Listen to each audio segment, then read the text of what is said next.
Thanks.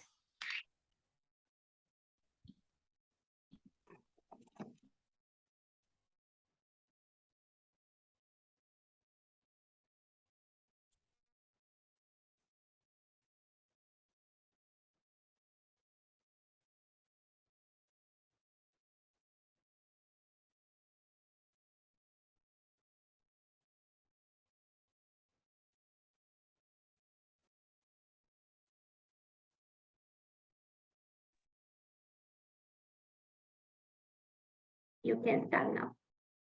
Okay. Hello, everyone. Thank you so much for joining us in this amazing conference. My name is Cecilia Palomo. I'm from Mexico. I work for the Federal Judiciary Government, basically teaching on human rights and gender perspective, gender equality. I also work for the UNESCO Chair of Futures Literacy, where I try to lead the part of gender perspective in Latin America. And I'm also part of the International Association of Women Judges, as well as the Association of Women Judges of Spain, where I'm working right now. Sorry for the short delay in the starting, but I'm traveling from Mexico to Spain, and it was such a short time to be here, but I'm already here. So thank you so much, all of you, to connect with us. International Internship University is a leading virtual education system and global brand confederation, which is the most valuable and trusted worldwide and well-reputed in delivering innovative programs. Globally, it is trusted on the name for quality training programs and is committed to providing better and virtual education to all young learners on the globe. In a short span of time, IIU has spread its wings in 195 countries and 6 continents under the strong leadership of its visionary founder, Mr. Vicious Valenzier. A committed and aspiring social activist, the passionate educationist from the last 2 decades, providing education to students from very social and cultural backgrounds. So today I will share with you some thoughts about Latin American constitutions in the light of international law of human rights. I will try to share my presentation. Let's see if it works. Okay, so here I am. First, I will start with a little introduction about why is it relevant to talk about Latin American constitutions. And of course, I will be focusing on the Mexican experience because this is the background where I come from. And then I will try to explain how is it that positivization of Latin American constitutions occurred in the continent.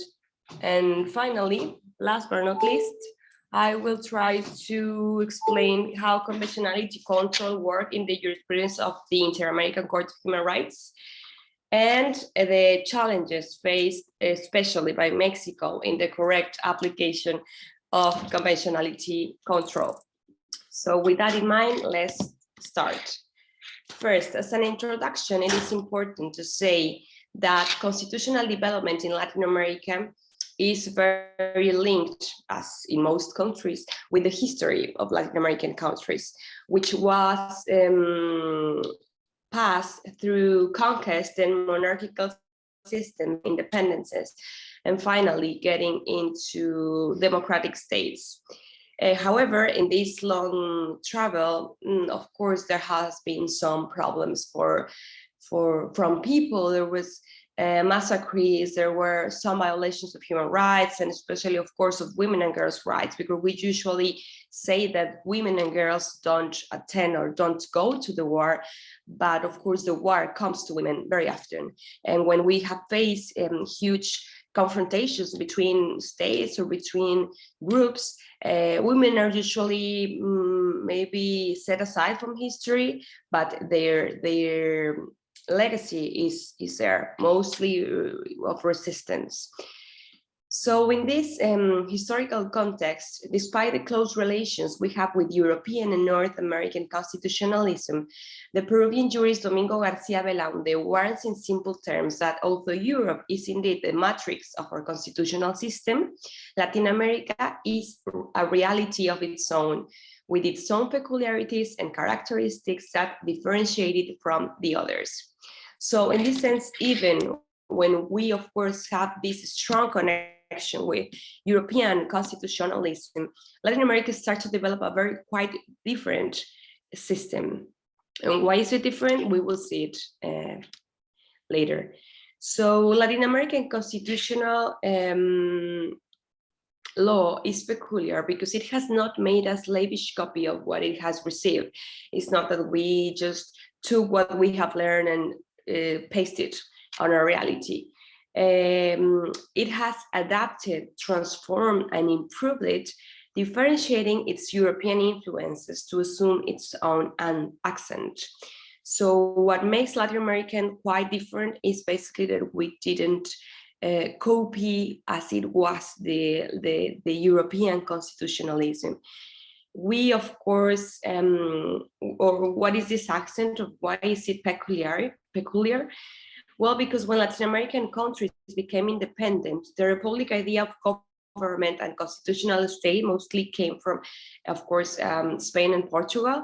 But we also add another traditions. For example, we look with sympathy at the American constitutional model for being novel and representing the liberation of a young colony from the British Empire. We also admire and imitated the ideals of the French Revolution with its Bill of Rights and its constitutional charters. So at the end, we try to take all those experiences and construct our own model that works from Latin America, which was robusted and created on the basis of another constitutions, not only European constitutions. In summary, the Italian Giancarlo Roya points out that constitutionalism in this continent, it's always like facing this struggle between contradictory tensions, in the sense that in Latin America, by one side, we have inclination to distinction. We like to be different, but at the same time, we have a fascination for a common history. By one part, we have liberal ideas like, of course, the revolution, and that we, take off the monarchy or all the powers coming from Europe, but at the same time we have undemocratic practices, as you can see in Latin America. By one side, we have openness to new lines of thinking, because we all the time look what we are doing in Europe, what they are doing in Asia, what they are doing in other sides of and continents, but at the same time we search for internal solutions. So it's quite contradictory what we have here, of course, but at the same time it's fascinating, and it has given some of the figures that represent very much these tensions. All these places us in a historical, political, and legal context that certainly invite us to continue studying the relationships of that gave us common roots in order to continue building in the present our peculiar Latin American constitutionalism, in which the constitutionalization of international law of human rights raises as a banner of a new legal integration in Latin American countries. And this is very important, because when we start as a continent to introduce all those catalogs of human rights into the constitutions, that gave us a very sense of unity in terms of judicialization of international law of human rights. As, for example, the European Court of Human Rights has its main role in Europe, then the African Court of Human Rights, then we in Latin America have the Inter-American Court of Human Rights. So at the time that the countries started to introduce in their charters or in its constitutions this sense of human rights, we start to have lots of grounds in common, mainly through the Inter-American Court of Human Rights. So how was this process of positivization of human rights in Latin American constitutions? We'll see it. It takes place in democratic spaces when we try to mix or combine legality plus legitimacy. Not only that there are in the law some things that allow us to introduce human rights, but also legitimacy, that people was claiming for the rights, because as you may know, as in some other parts of the world, Latin America has suffered a lot from huge violations of human rights, mostly to vulnerable people, because there is a lot of difference between equality between the rich and the poor, between people who lives with privilege and people who has nothing. So this was also a claim from the people who wanted to see protected their basic human rights. So, for example, in Colombia, the negotiation process with the guerrilla leaders facilitated the constitutional reform of 1991. As you know, in Colombia, there was such strong forces of the guerrilla, of people who were fighting against the government, and it was quite difficult to have a common sense of human rights if they didn't negotiate it with that subversive group, which was very important, which is still very important. And when they start to talk about processes of peace, then some of those notions were introduced in Colombian constitution. Then we have Argentina, for example, with the Pacto de los Olivos, or Pact of the Olives, concluded in 1991 between the presidents of the majority political forces of Peronism and radicalism, serve as the basis for constitutional reform in 1994. Again, how apparently contradictory forces in the government get together in order to have a common sense of human rights in their constitutional text. Then El Salvador, the amendments of the constitution were made after the agreement with the Frente Farabundo Martí in 1991, something similar to Colombia. Then in Brazil, for example, I'm sorry, there it is. In Brazil, there was the pact confirmed, which confirmed the political front that was opposed to the military government and favored the constitutional reform of 1998. Which was the content of the first Latin American constitutions? Well, as this is something, for example, different that we have from the American model, because as you know, the Constitution of the US, it's very concrete with in the sense of the main rights included there. And for example, in Latin America, there was an extensive and detailed catalogs of rights, like very detailed, very minutious, and at the same time, we have the common idea of the recognition and guarantee of fundamental rights that are elements that characterize the democratic rule of law. So even when they were very detailed and very extensive, we at the same time recognize that they were previous to the law.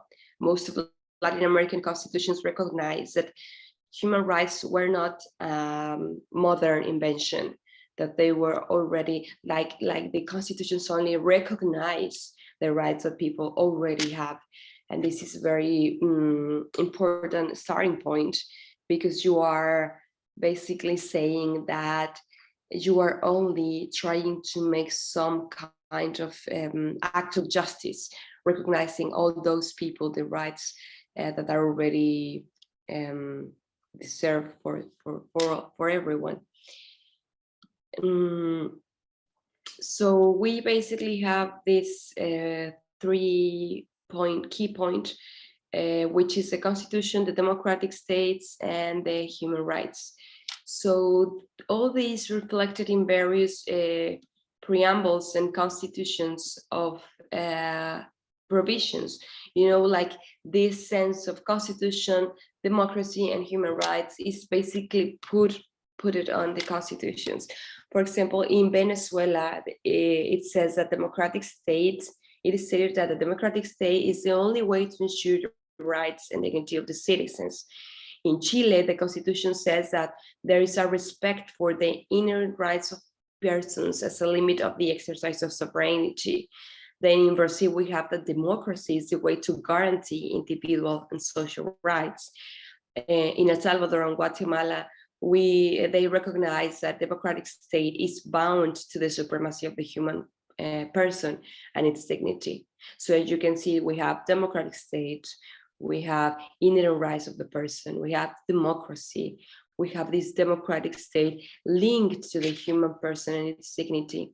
And it's pretty much the same or something very similar in Latin American constitutions.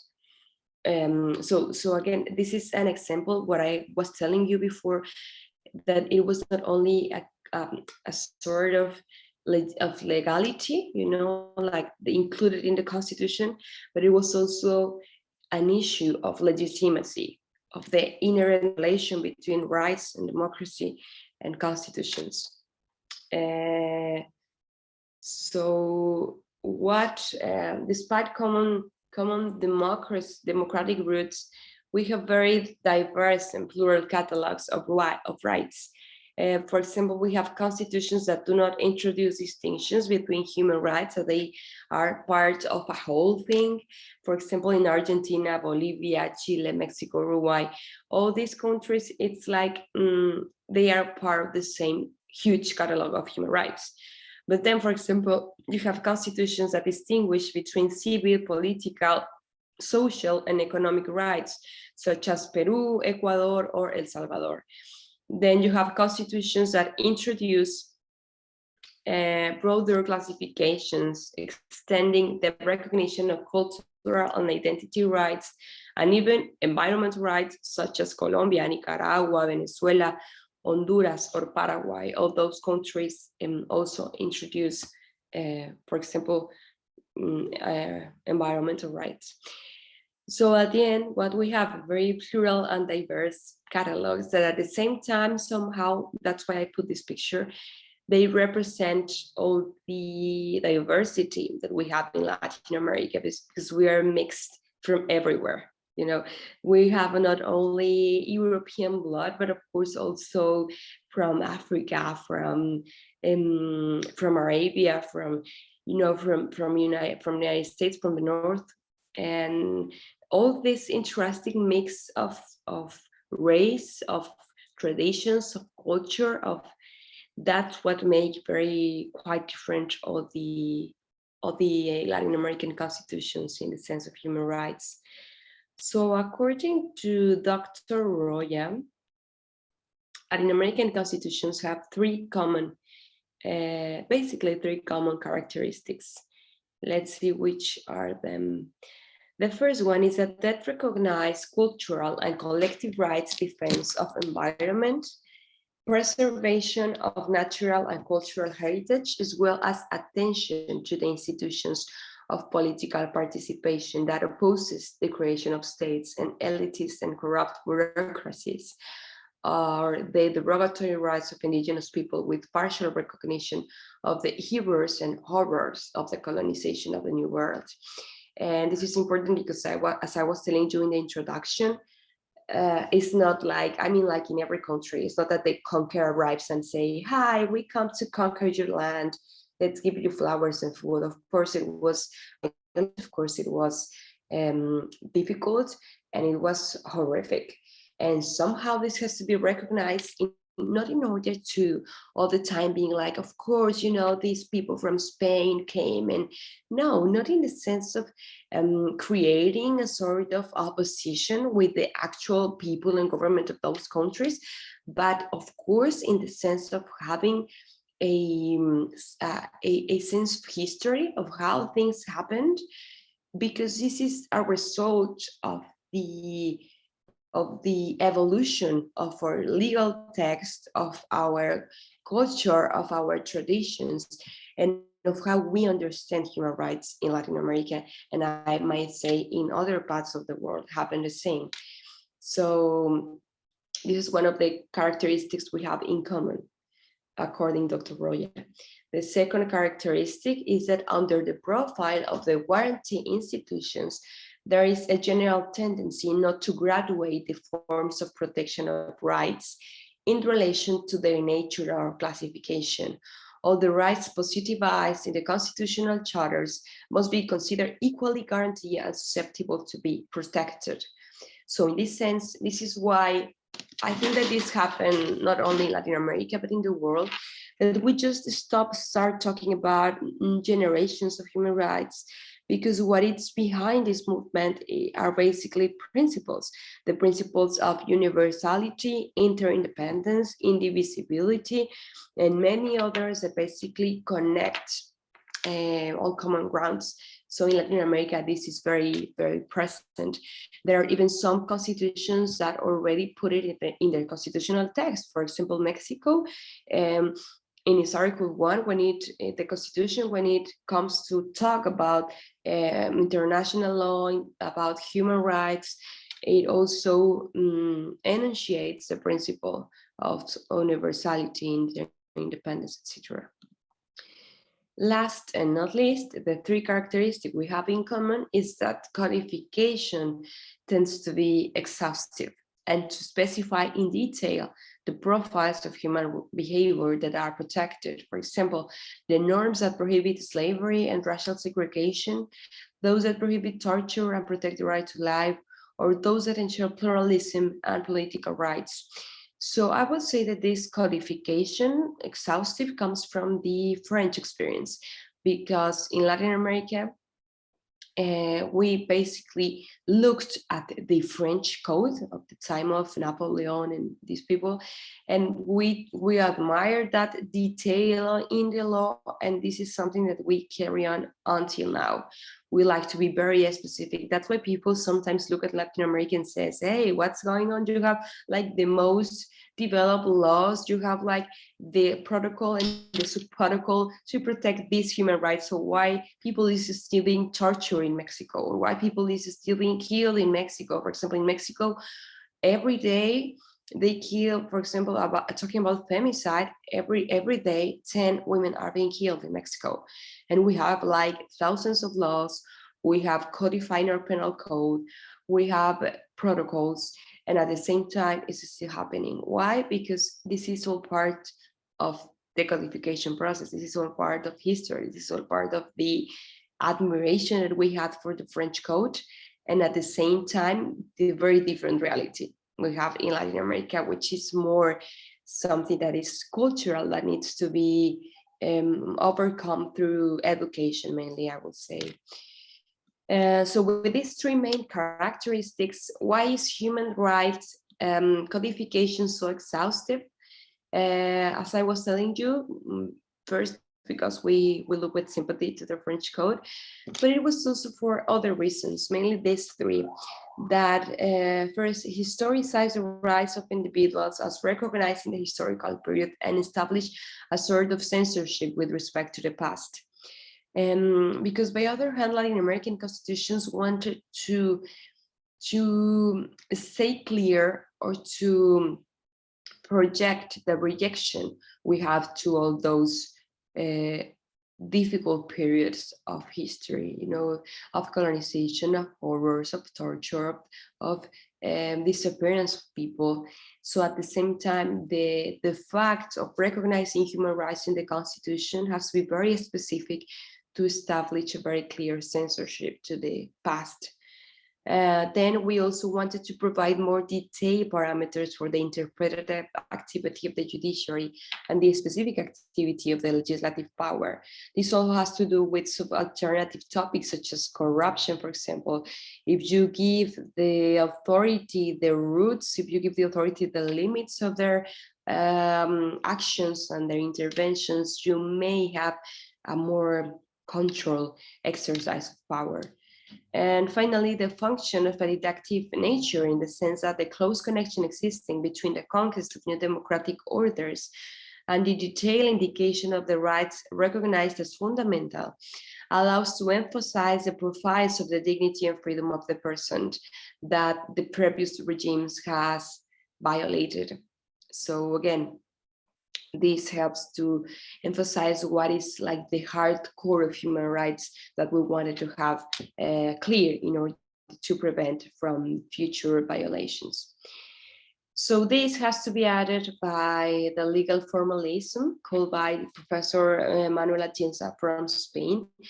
And he says, looking at the study of Latin America, that the most pernicious illness that affects Latin countries is an endemic disease in our legal culture, formalism. Like he defines formalism as an endemic disease for our legal culture, in the sense that we want to include everything. Like if we were afraid of forgetting something, so we want to include everything, and at the same time something that it's very broad, something that it's very open, something that is that soft, at the end ends by saying nothing.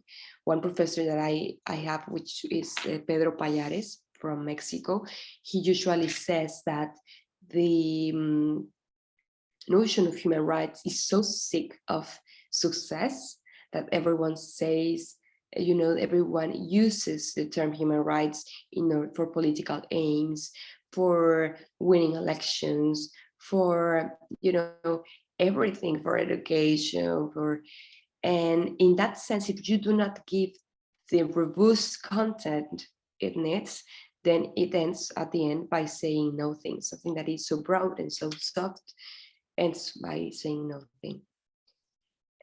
So human rights, we have like regulated in constitutions. Okay, it's regulated in most, I would say that in all Latin American constitutions. But to make effective through the concrete and respectful recognition of human rights, there is a challenge, right? Like, as I was telling you, we have the law. What we don't have is its correct application.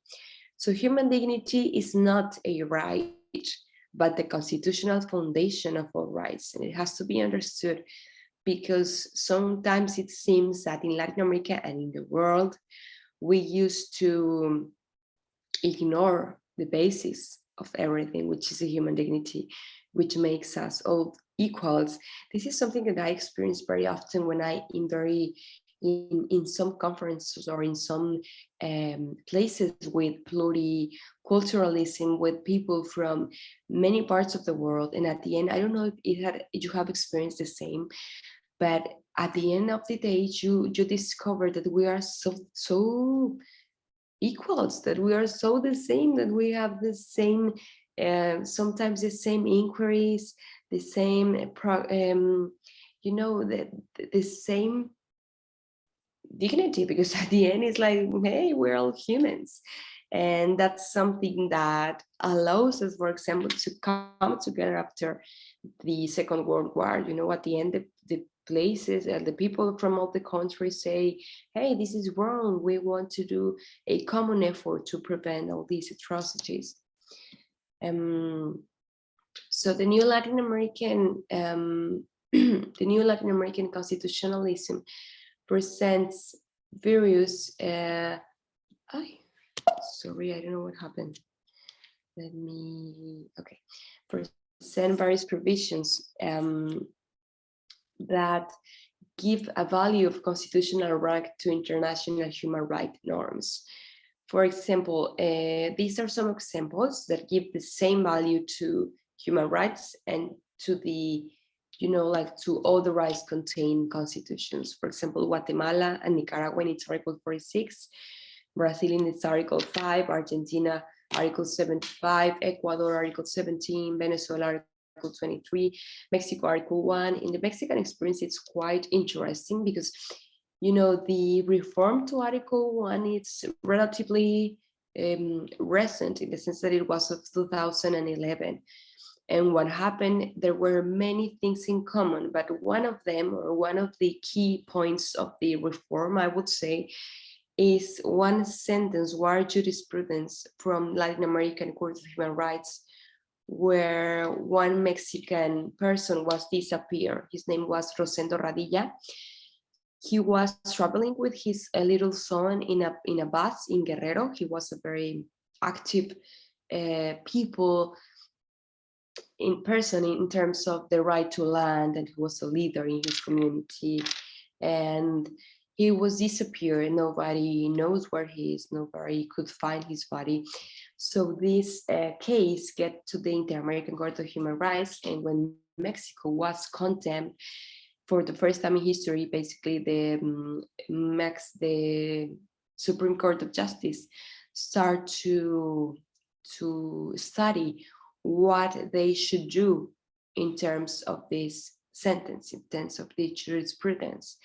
And they start to change its vision of the concentration of power. They start to change its vision on the protection of human rights. And then all these combined with other reforms of different laws in Mexico made possible to introduce the human rights notion into its first article, giving it the same value or the same supremacy as the constitutional text. And it happened quite the same in other countries. So what is the original about Latin American model of constitutional justice? This is like the figure that makes Latin America so different, which is the amparo trial, or the judgment for protection. Not because it's the only one, but because it was the first one. As a privileged instrument of jurisdictional guarantee of the rights recognized and guaranteed by the Constitution, this is basically a figure to protect human rights of people. And we might say that the most appropriate constitutional references lead us to the Mexican experience. Look at us in Mexico, we have the matrix of this amparo figure. And basically from Mexico, all the different countries of Latin America took inspiration, all those systems, because they started looking at the amparo as, oh, this is important. There is a figure that protects the human rights of the people. We at the same time need the same. So they start somehow looking at this figure in Mexico and apply it in its own context and constitutions, of course. So how this developed in Mexico? First, at the local scope, Article 8 of the Constitution of Yucatan in March 31 of 1841 provided for the amparo to protect citizens against acts or laws of the authorities. So at the beginning, it worked as a barrier of arbitral interventions of the authorities. Then in the federal sphere, the Constitution of February 5 of 1857 set up the amparo trial and found recognition in Articles 101 and 102 of the Federal Charter. So basically, in this sense, when it got introduced in the federal constitution, it became accessible to people from all the country, and from there it served as inspiration for other Latin American countries as well. So the new Latin American constitutionalism is characterized by the presence of a procedural institution that the doctrine has qualified as Inter-American Amparo. In this case, the recourse is presented when human rights violation cannot be sanctioned by means of the procedural institutions provided by domestic laws. And therefore, appeal is made to the international human rights jurisdiction. I think it works quite the same in other continents, but basically we have to in Latin America, like the exhaustion of local remedies, in the sense that you have to have no other option, like in Mexico, in Nicaragua, in Guatemala, to claim or to take your case to the international jurisdiction. And in this sense, we have this figure, like the Latin American amparo, something that is from international law of human rights. So we have arrived to point 3 of how conventionality control is being developed in jurisprudence of the ICHR, the Inter-American Court of Human Rights.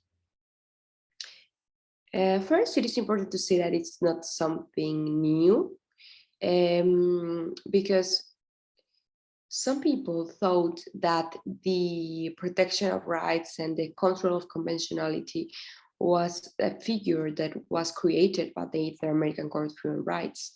And in words of Judge Eduardo Ferrer MacGregor, which is Mexican, and he's a judge in the Inter-American Court, he said that this is not something new, that checks and balances to political and regulatory power have always been established through different figures, even since Roman law. So it is a mistake to say that the control of conventionality, of the conventionality control, began in 2006 with the jurisprudence of the Inter-American Court of Human Rights. And this is something important because I think that it connects Latin America with the rest of the world. You know, we all have been facing this this thing that I was telling you, this conflict between the human rights of the people and the exercise of power. So these figures, even this judge is saying that comes even from the Roman laws to protect people.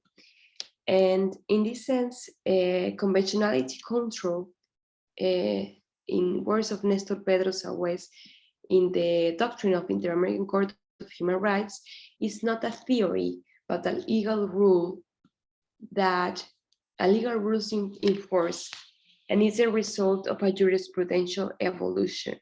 It is not perfect. It does not have a pure conceptual development. It advances and retraces. And this is what makes difficult to follow. Difficult and not, because at the same time, it's like, you know, the international organs of protection of human rights somehow have to respect the sovereignty of the countries. That's why sometimes, you know, jurisprudence can be so evolved and so futuristic in the sense that progressive, and in some points it cannot be that way, because it also depends on the laws and on the sovereignty of each country. So it's normal that this conventionality control, or that this amparo, that this protection of human rights is not uniform. But I would say that talking about the Latin America, and especially the Inter-American Court of Human Rights, the development has been quite progressive, because we are all the time looking how the rights are being like more developed in the sense of justice of judiciability. For example, in the Inter-American Court of Human Rights started a lot defining, you know,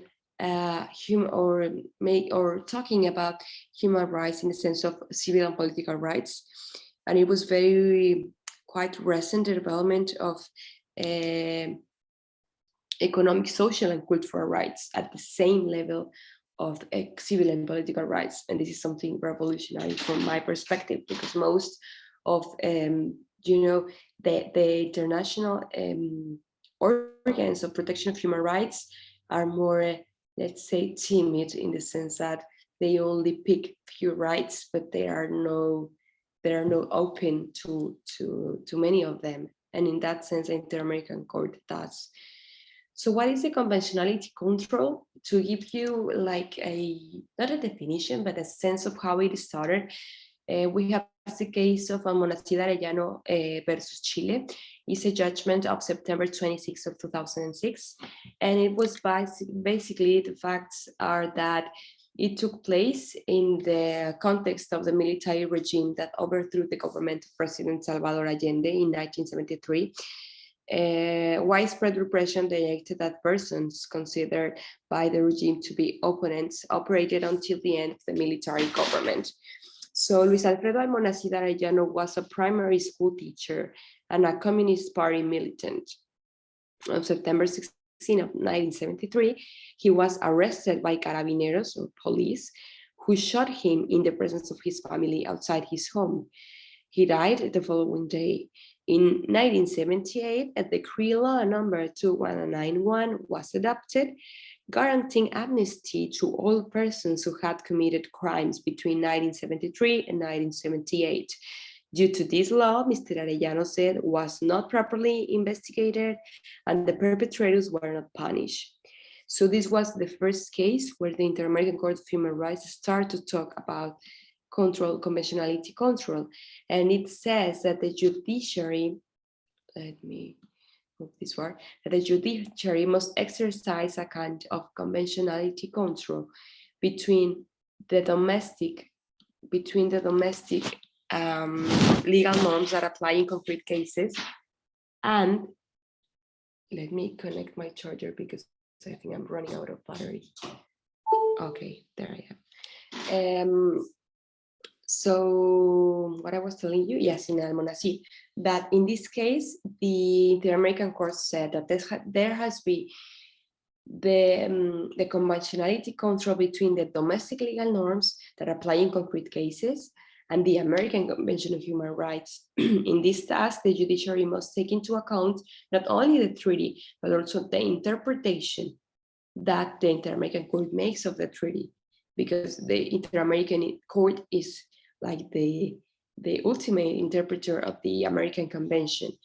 So in this sense, why is it important? Because at some point, it's like a limit to the state, in the sense that, of course, you can have a very inner or a very domestic law, for example, in this sense, the amnesty, but you cannot ignore your international obligations, such as the American Convention on Human Rights.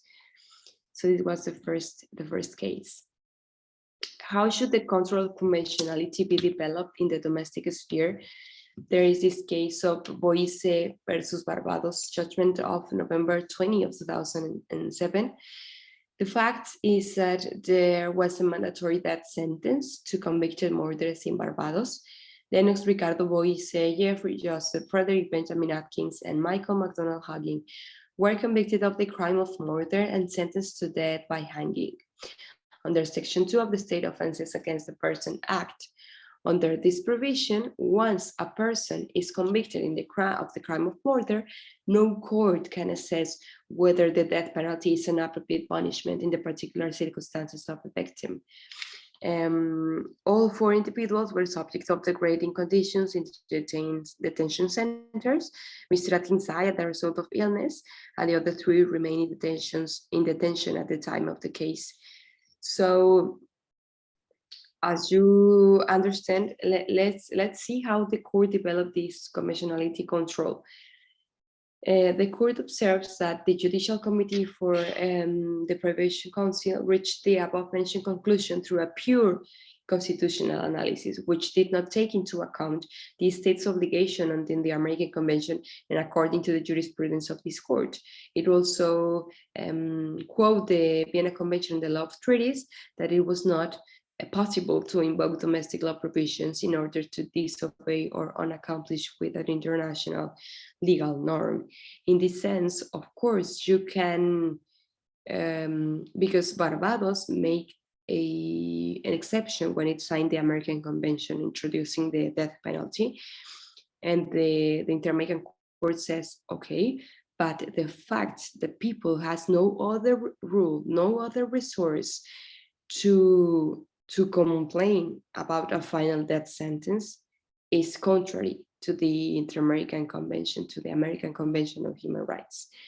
And you can see how the court is telling the states basically, okay, you have your domestic laws, that's fine, but you also have to comply with international law of human rights provisions. So how has the court's jurisprudence evolved in the conceptual precision of conventionality control?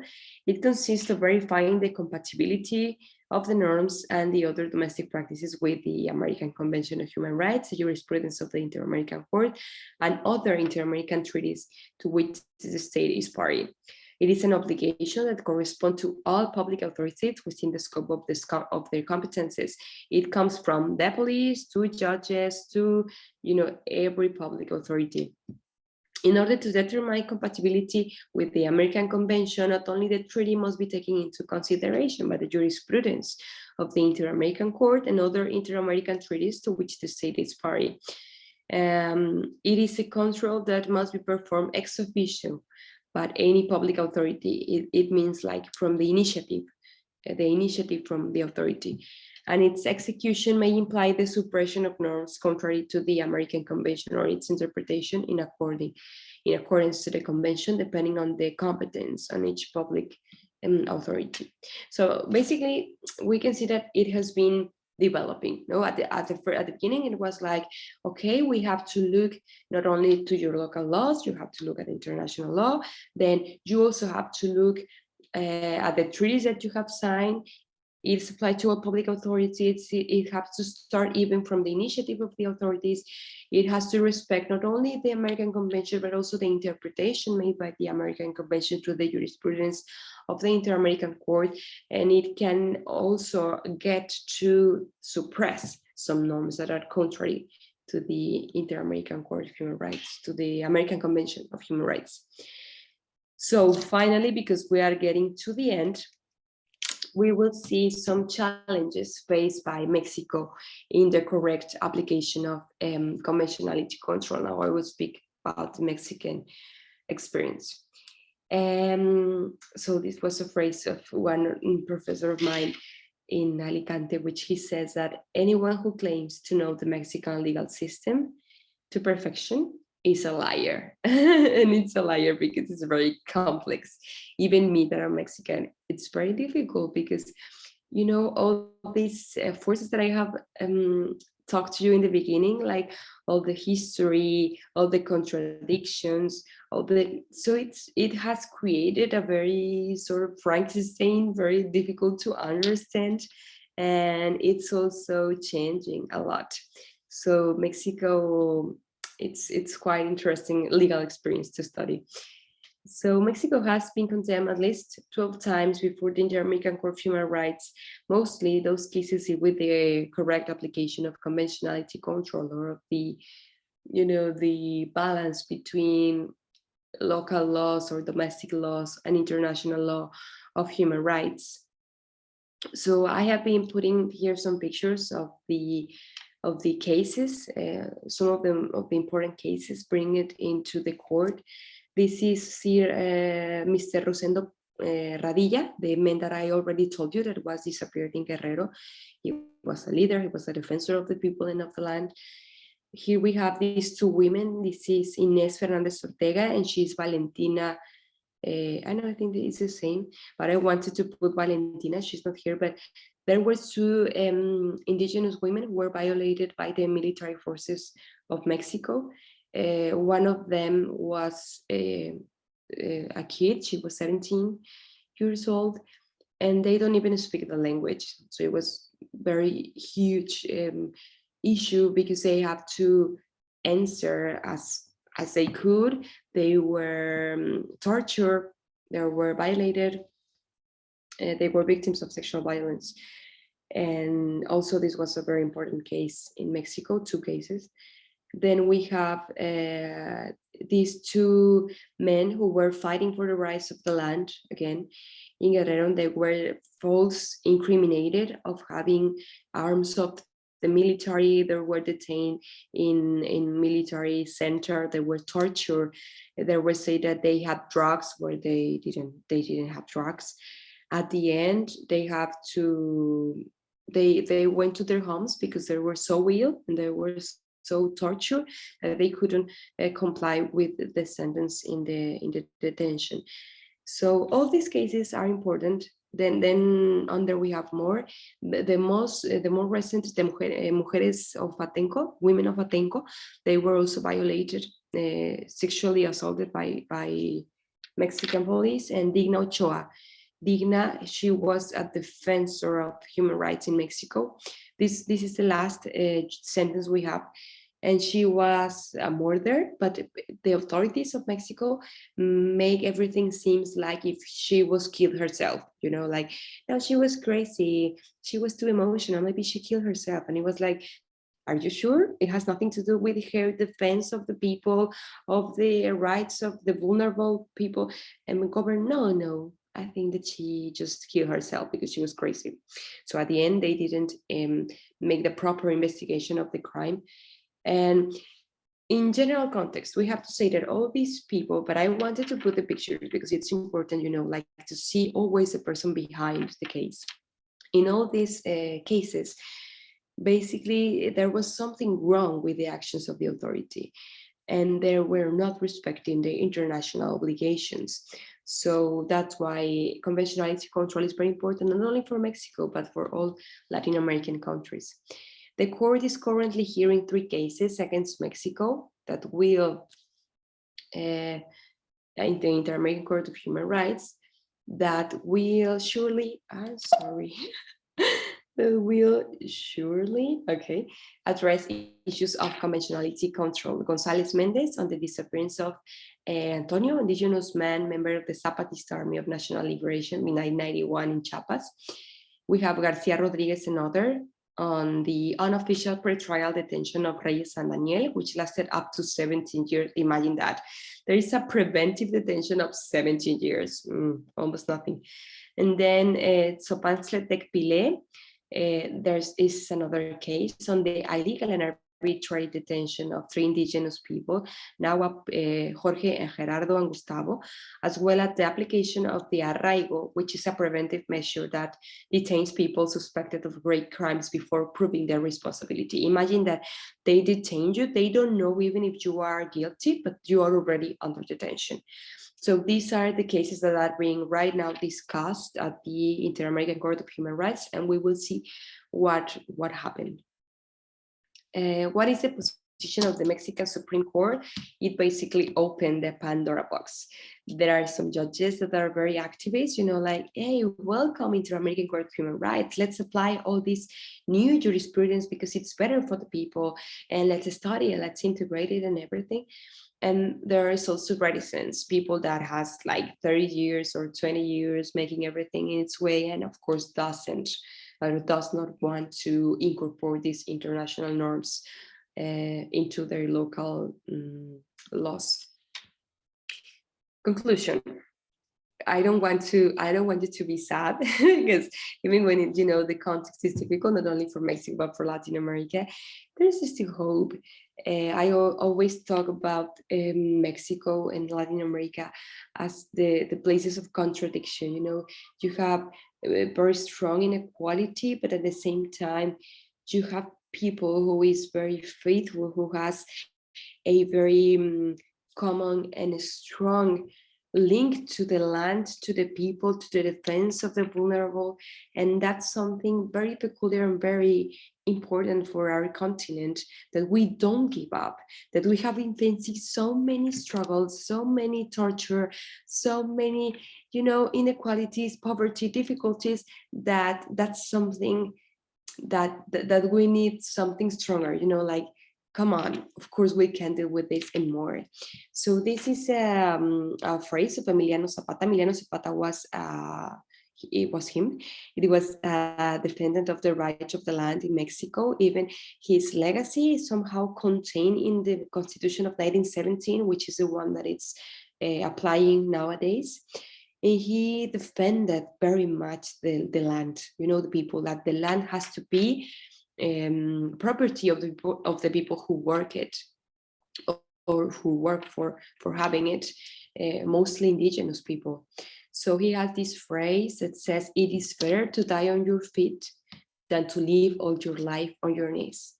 And I think that it summarizes very much the Mexican, but also the Latin American experience, in the sense we have very clear that after all the struggles we have been going through, there is only one way to live, and that way is to live with dignity despite all the atrocities going around the world.